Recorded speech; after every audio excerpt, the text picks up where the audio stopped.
আসসালামু আলাইকুম, নার্গিস মুজিদ লিমা স্বাগত জানাচ্ছি এনটিভির দেশের খবরে। ক্রাউন সিনেমা শিরোনাম দেখছিলেন, এবার পুরো খবর।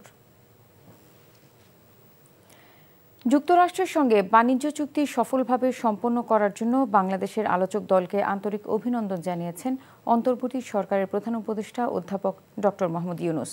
আজ এক বিবৃতিতে প্রধান উপদেষ্টা একথা বলেন। তিনি বলেন, এটি ঐতিহাসিক ও বাংলাদেশের জন্য গুরুত্বপূর্ণ কূটনৈতিক বিজয়। এই চুক্তি বিশ্বের ভোক্তা বাজারে বাংলাদেশের প্রবেশাধিকার বাড়িয়েছে এবং জাতীয় স্বার্থ সুদৃঢ়ভাবে সংরক্ষণ করেছে বলেও জানানো হয় বিবৃতিতে। এদিকে ওয়াশিংটন ডিসিতে আলোচনা শেষে বাংলাদেশি পণ্যের উপর আরোপিত পাল্টা শুল্ক ৩৫% থেকে কমিয়ে ২০% করায় রপ্তানিতে কোনো বিঘ্ন ঘটবে না বলে আশাবাদ জানিয়েছেন বাণিজ্য উপদেষ্টা শেখ বশিরউদ্দিন।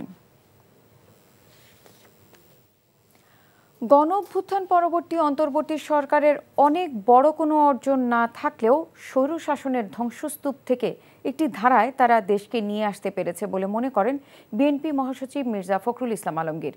এনটিভির সাথে একান্ত সাক্ষাৎকারে তিনি বলেন, রাজনীতিতে বিভিন্ন মত পথ থাকবেই, তবে বিভাজনের সুযোগ নিয়ে ফ্যাসিবাদ ফেরার কোনো শঙ্কা নেই।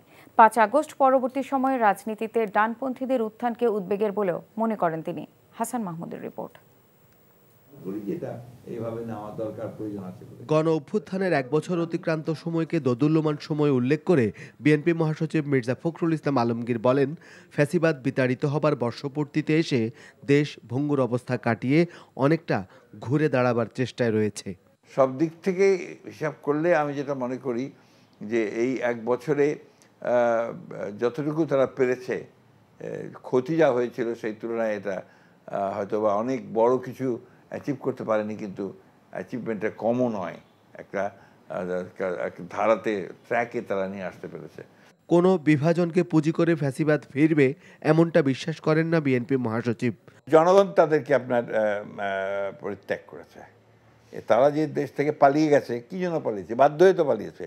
জনগণের উত্তাল রোষে টিকতে না পালিয়েছে। সুতরাং তারা জনগণ দ্বারা অলরেডি বিতাড়িত।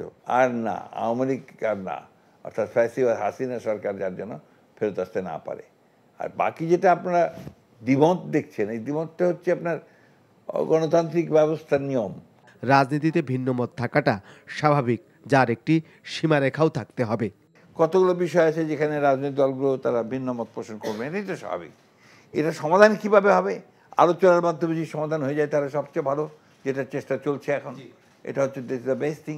আর যদি না হয় তাহলে গো টু দ্য পিপল। আপনি ইলেকশনে যাবেন, ম্যানিফেস্টোতে নিয়ে আসবেন, সেই ইস্যুগুলো জনগণ ভোট দেবে। আপনাকে যদি ভোট দেয় আপনারটা থাকবে, আমাকে ভোট দিলে আমারটা থাকবে। ক্ষমতার ভারসাম্যের ক্ষেত্রে সাংবিধানিক সংস্কারের বিষয়ে মতানৈক্যকে ইতিবাচক হিসেবেই দেখেন বিএনপি মহাসচিব, তবে দক্ষিণপন্থীদের উত্থানকে দেখেন উদ্বেগের কারণ হিসেবে। আমিও মনে করি যে বাংলাদেশে আপনার এই প্রবণতা দেখা যাচ্ছে, কিছুটা রাইট পলিটিক্সের একটা উত্থানের মতো এটা দেখা যাচ্ছে। তো এটা আমরা খুব উদ্বিগ্ন এই কারণে, যে এটা ইট নেভার একটা দেশের জন্য খুব ভালো না। তারেক রহমান শীঘ্রই দেশে ফিরবে জানিয়ে মির্জা ফখরুল বলেন, নির্বাচনের তফসিল ঘোষণার পরই শরিকদের সাথে আসনের বিষয়গুলো আলোচনা শুরু হবে। Hasan Mahmud, NTV news, Dhaka. গোদাগাড়িতে সুলতানগঞ্জ নদীবন্দর ও পোর্ট অফ কল পরিদর্শন ও স্থানীয়দের সাথে মতবিনিময় করেছেন নৌপরিবহন উপদেষ্টা ব্রিগেডিয়ার জেনারেল সাখাওয়াত হোসেন। সকালে সুলতানগঞ্জে পদ্মা নদীর পাড়ে আয়োজিত অনুষ্ঠানে নৌপরিবহন উপদেষ্টা বলেন, নৌবন্দরের কার্যক্রম শুরু করার জন্য এনবিআর এর অনুমোদন সহ অবকাঠামো উন্নয়ন ও রাস্তাঘাট প্রয়োজন।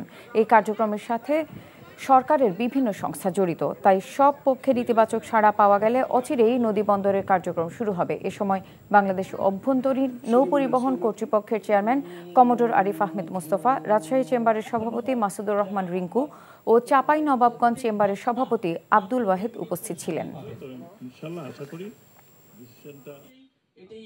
বিএনপির স্থায়ী কমিটির সদস্য সালাউদ্দিন আহমেদ বলেছেন, জুলাই সনদ বাস্তবায়নে যে সকল প্রক্রিয়া সম্পূর্ণ করা দরকার তা সবই করেছে বিএনপি।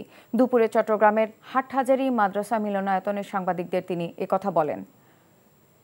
সবাই গ্রহণ করেছে, সেই সুপারিশগুলো একত্রিত করে সেই জুলাই সনদ প্রণীত হবে সেটা বলা আছে, এবং এই সনদের উল্লেখিত মানে যে সনদগুলো যে প্রতিশ্রুতিগুলো ওখানে উল্লেখিত থাকবে সবাই একমত হয়েছে সেগুলো বাস্তবায়নের জন্য আশা করি সবাই ঐক্যমতের ভিত্তিতে এই রাষ্ট্র গঠন প্রক্রিয়ায় একমত থাকবে। ফ্যাসিবাদ বিরোধী জাতীয় ঐক্য আমাদের শক্তি হবে। জনগণের সার্বভৌম ইচ্ছার উপরে কোনো আইন নেই। দিনাজপুরের হাকিমপুরে রোগীর ছাড়পত্র দেয়ায় মশিউর রহমান নামে এক চিকিৎসককে মারধর করার অভিযোগ উঠেছে। হামলায় এক নার্স ও আহত হন। এতে আতঙ্ক ছড়িয়ে পড়ে উপজেলা স্বাস্থ্য কমপ্লেক্সের রোগীদের মাঝে। পুলিশ জানায়, হাকিমপুর উপজেলা স্বাস্থ্য কমপ্লেক্সের ৩ নম্বর কেবিনে সুখী ও ফারুক নামে এক দম্পতি ১৪ দিন ধরে চিকিৎসাধীন ছিলেন। কোনো সমস্যা না থাকায় বৃহস্পতিবার দুপুরে তাদেরকে ছাড়পত্র দেন চিকিৎসক মশিউর রহমান। এতে ক্ষিপ্ত হয়ে একদল লোককে ফোনে ডেকে আনা হয়। এ সময় ফারুক সহ বহিরাগতরা চিকিৎসক মশিউর রহমানকে জরুরি বিভাগ থেকে টেনে হিঁচড়ে নিয়ে মারধর করতে থাকে। ২ জন স্টাফ এগিয়ে এসে ওই চিকিৎসককে উদ্ধার করেন। চিকিৎসকের মোবাইল ছিনিয়ে নিয়ে যান সন্ত্রাসীরা। প্রতিবাদে জরুরি বিভাগ ছাড়া সকল সেবা কার্যক্রম ১.৫ ঘণ্টা বন্ধ রাখা হয়। পরে জনগণের দুর্ভোগের কথা ভেবে আবারও স্বাস্থ্যসেবা কার্যক্রম চালু করেন। অভিযুক্তদের বিরুদ্ধে ব্যবস্থা নেওয়ার কথা জানায় পুলিশ। ওমর ফারুক এবং সুখী, তাকে বলা হয়েছে যে আপনার ছুটি হবে, আপনি বাসায় যাবেন। তো তারা সেটাতে রেগে যায়, খারাপ ব্যবহার করে, তারা ছুটি নেবে না। আমি রুগীটাকে ছুটি দিই। ১:৩০ একটু পরে আমাকে নিচতলায় তারা পেয়ে মামুন তার সহযোগী সহ ১০-১২ জন লোক মিলে আসে। তারা আমাকে অ্যাটাক করছিল। ডাক্তার সাহেবরা যদি এ ব্যাপারে কোনো আইনগত সহায়তা চান বা কোনো অভিযোগ দেন, তাহলে আমরা বিধি মোতাবেক আইনগত সার্বিক সহযোগিতা করি। আওয়ামী লীগ আবারও ষড়যন্ত্রের মাধ্যমে দেশে অস্থিতিশীল পরিস্থিতি তৈরির চেষ্টা চালাচ্ছে বলে মন্তব্য করেছেন বিএনপির কেন্দ্রীয় নির্বাহী কমিটির স্বেচ্ছাসেবক বিষয়ক সম্পাদক মীর শরফত আলী সপু। সকালে মুন্সিগঞ্জের শ্রীনগর উপজেলার ভাগ্যকুল হরেন্দ্রলাল স্কুল অ্যান্ড কলেজ প্রাঙ্গণে আয়োজিত দিনব্যাপী ফ্রি মেডিকেল ক্যাম্পে পরিদর্শনকালে তিনি একথা বলেন। জুলাই-আগস্ট বিপ্লবে শহীদদের রুহের মাগফিরাত কামনায় আয়োজিত এই ক্যাম্পে বিনামূল্যে চশমা বিতরণ, ছানি অপারেশন ও অন্যান্য চিকিৎসা সেবা দেওয়া হয়। এদিকে জুলাই পুনর্জাগরণ উদযাপন উপলক্ষে বৈষম্য বিরোধী ছাত্র আন্দোলনের উদ্যোগে নওগাঁয় দিনব্যাপী বিনামূল্যে চিকিৎসা সেবা দেওয়া হয়েছে। অনুষ্ঠানে প্রধান অতিথি ছিলেন জেলা প্রশাসক মোহাম্মদ আব্দুল্লাহ ওয়াল। বাংলাদেশ কমিউনিটি প্যারামেডিক অর্গানাইজেশনের কেন্দ্রীয় কমিটির পরিচিতি ও মতবিনিময় সভা অনুষ্ঠিত হয়েছে। রাজধানীর একটি হোটেলে অনুষ্ঠিত এই সভায় অংশ নেন দেশের বিভিন্ন জেলা থেকে আসা সংগঠনটির নেতৃবৃন্দ। দিনব্যাপী এই আয়োজনে সভাপতিত্ব করেন ভারপ্রাপ্ত আহ্বায়ক তোফাজ্জল হোসেন। অনুষ্ঠানে বক্তারা জানান, দেশের প্রান্তিক পর্যায়ে স্বাস্থ্যসেবা পৌঁছে দেওয়ার জন্য সংগঠনের নিবেদিত কর্মীরা কাজ করে যাচ্ছেন। পরে ৪১ সদস্যের ঢাকা বিভাগীয় আহ্বায়ক কমিটির অনুমোদন দেওয়া হয়। মিজানুর রহমান আহ্বায়ক, নিখিল চন্দ্র রায় সিনিয়র যুগ্ম আহ্বায়ক ও সোনিয়া খাতুন তৃষ্ণাকে সদস্য সচিব করা হয়। মানিকগঞ্জে নানা আয়োজনের মধ্য দিয়ে বরেণ্য রাজনীতিবিদ ও সাবেক মন্ত্রী বিশিষ্ট শিল্পপতি হারুনা রশিদ খান মুন্নুর ৮ম মৃত্যুবার্ষিকী পালিত হয়েছে। মানিকগঞ্জের মুন্নু সিটিতে হারুনা রশিদ খান মুন্নুর সমাধিতে সকালে শ্রদ্ধা নিবেদন করেন বিএনপির চেয়ারপারসনের উপদেষ্টা আফরোজা খান রিতা সহ দলটির সহযোগী সংগঠনের নেতাকর্মীরা। এছাড়া বিভিন্ন শ্রেণী পেশার মানুষ বিএনপির প্রয়াত এই নেতার সমাধিতে শ্রদ্ধা নিবেদন করেন। দিবসটি উপলক্ষে মুন্নু মেডিকেল কলেজ হাসপাতালে বিনামূল্যে চিকিৎসা সেবা প্রদান করা হয়। এছাড়া এতিম শিশুদের মাঝে খাবারও বিতরণ করা হয়েছে। রাজধানীর উত্তরায় মাইলস্টোন স্কুল অ্যান্ড কলেজে বিমান দুর্ঘটনায় নিহত কুষ্টিয়ার রজনী ইসলামের কবরে শ্রদ্ধা নিবেদন করেছেন বিমান বাহিনী। দুপুরে দৌলতপুর উপজেলার সাদিপুর গ্রামে পৌঁছান বিমান বাহিনীর কর্মকর্তারা। তারা রজনীর ছেলে রোহান ইসলাম, মেয়ে ঝুমঝুম ইসলাম, স্বামী জহুরুল ইসলাম ও বাবা আব্দুল হামিদ সহ আত্মীয় স্বজনদের সান্ত্বনা দেন। পরে রজনীর কবরে শ্রদ্ধা নিবেদন এবং দোয়া করেন। বিমান বাহিনীর উইং কমান্ডার কামরুল হাসান বারী, মোনালিসা, দৌলতপুর উপজেলা নির্বাহী কর্মকর্তা আব্দুল হাই সিদ্দিকী উপস্থিত ছিলেন। এদিকে বিমান দুর্ঘটনায় নিহত ৮ম শ্রেণীর ছাত্রী মাহিয়া মারিয়ার কবর জিয়ারত ও দোয়া করেছেন বিমান বাহিনীর কর্মকর্তারা। সকালে মেহেরপুরের মুজিবনগর উপজেলার জয়পুর গ্রামে তার কবরে শ্রদ্ধা নিবেদন করা হয়। ভারতে অনুপ্রবেশের পর আটক হওয়া ১৭ বাংলাদেশিকে পতাকা বৈঠকের মাধ্যমে ফেরত দিয়েছে ভারতীয় সীমান্তরক্ষী বাহিনী বিএসএফ। মুজিবনগর উপজেলার স্বাধীনতা সড়কের বেলতলা এলাকার ১০৫ নম্বর আন্তর্জাতিক সীমান্ত পিলারের কাছে বিজিবি ও বিএসএফ এর মধ্যে পতাকা বৈঠক অনুষ্ঠিত হয়। বৈঠক শেষে বিএসএফ ১৭ জন বাংলাদেশি নাগরিককে বিজিবির কাছে হস্তান্তর করে। বিজিবি জানিয়েছে, হস্তান্তর করাদের মধ্যে ৮ জন পুরুষ, ৫ জন নারী এবং ৪ জন শিশু রয়েছেন। নাটোরের গুরুদাসপুরে সাউন্ড বক্সে উচ্চ শব্দে গান বাজিয়ে ডিজে পার্টি করার সময় মাদকসহ ৫৭ কিশোরকে আটক করেছে সেনাবাহিনী।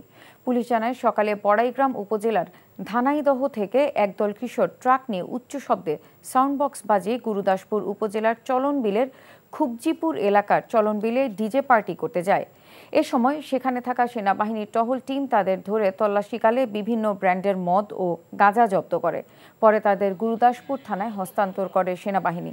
যাচাই বাছাই শেষে ১২ জনের বিরুদ্ধে মামলা দায়ের করে অপ্রাপ্তবয়স্ক বাকিদের মুচলেকার মাধ্যমে পরিবারের কাছে হস্তান্তর করা হয়। এই ছিল দেশের খবরে। এই খবরের ভিডিও সহ আপডেট জানতে ভিজিট করুন এনটিভি অনলাইন www.ntvbd.com। এছাড়াও এনটিভির জনপ্রিয় সব অনুষ্ঠান ও খবরের আপডেট জানতে ভিজিট করুন আমাদের ইউটিউব ও ভেরিফাইড ফেসবুক পেজে। ৬টায় ইভিনিং নিউজ দেখার আমন্ত্রণ রইল। ধন্যবাদ সবাইকে।